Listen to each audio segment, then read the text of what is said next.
Hello, Shell. Now we're back. Yes. That's fantastic. Well, we have talked about the framing, and we have talked about the reality check and setting up some alternatives. What is step number 3? Step number 3 here. First of all, we need to add stakeholders, and in the beginning here we will add one stakeholder who is going to the decision. Maybe we can add more stakeholders later on, and we will repeat that step. And we will also have to add how are we going to evaluate these alternatives, and that we call these criteria, and we will add those criteria to see how are we going to evaluate those different strategies. Yeah. How do you select stakeholders? I mean, of course, if I have any problem, I can ask my mother-in-law, but she knows everything better. But probably that is not. I asked my wife. Okay, good. So this is probably not the most scientific way of approaching selection of stakeholders. So who are the stakeholders, basically? Well, I think that mainly there is a driver of the decision, and in this particular case it was definitely be the government of Romania. Okay. And once they build a model, they may want to bring other stakeholders, but in the beginning I think we settled for just the government of Romania. So I suggest we just go in there and a stakeholder, and this is going to be really exciting to see how can you add a stakeholder. Yeah, I mean it's fairly easy. We just click here and you add a stakeholder.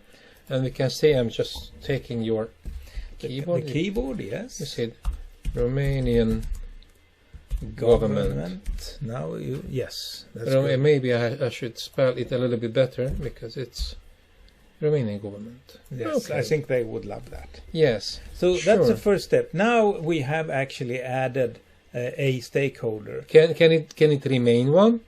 It can remain one. Can be more. It can be more. You can add and subtract also. Actually. Can I have stakeholder groups too? No.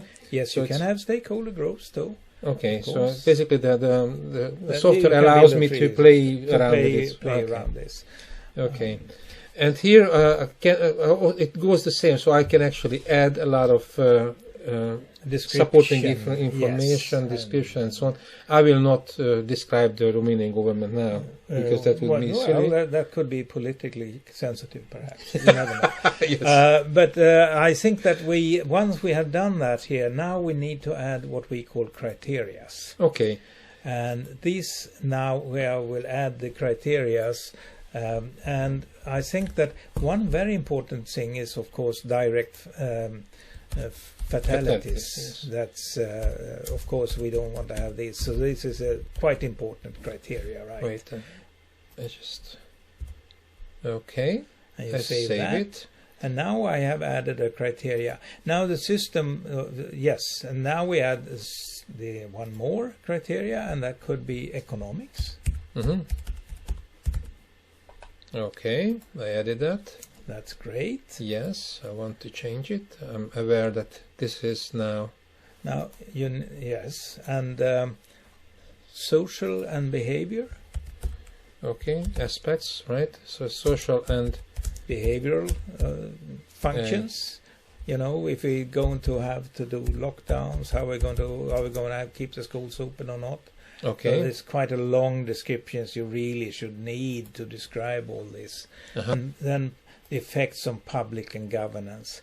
And here you understand that here we really need to define what we really mean with these criteria, and that should also be added there up in the right hand corner. Okay. But as you are nearly as slow in typing as I am. Yes, so I suggest that we are not doing that. So actually we will do as they do in the cooking programs in television. We skip. So we will skip 4 hours, now we skip an hour, and we jump into a model where we already added the criteria. And here this is nice. You have different colors here, so which means that basically you can visualize the entire model in a better way, right? Yes, you do, and that's how you change that appearance. You click on wherever you want, and then you can. Maybe I can add a color to the Romanian government. Why not? Yeah, Oh, that's beautiful. So you see here also we added, because if you looked into direct facilities, that's quite easy because that's just a number, right? Yes, exactly. But if you look into economics, that is divided into subgroups as we need to short-term GDP and so on. So this basically these elements will add up the result. Okay. Yes. Mm-hmm. And then we look at social and behavior. We have this human rights, vulnerability groups, access to education, and mental health and so on. And that will add up to what we call social and behavior. Oh, this is mistyped. I just have to quickly wait. Okay. So, and then if you see the last where is public and governance, and that's the democracy index and resilience in the society. Okay. So here we group them together. So now we actually have defined criteria. Okay. And until this, I can see that the model have kind of swim lane structure.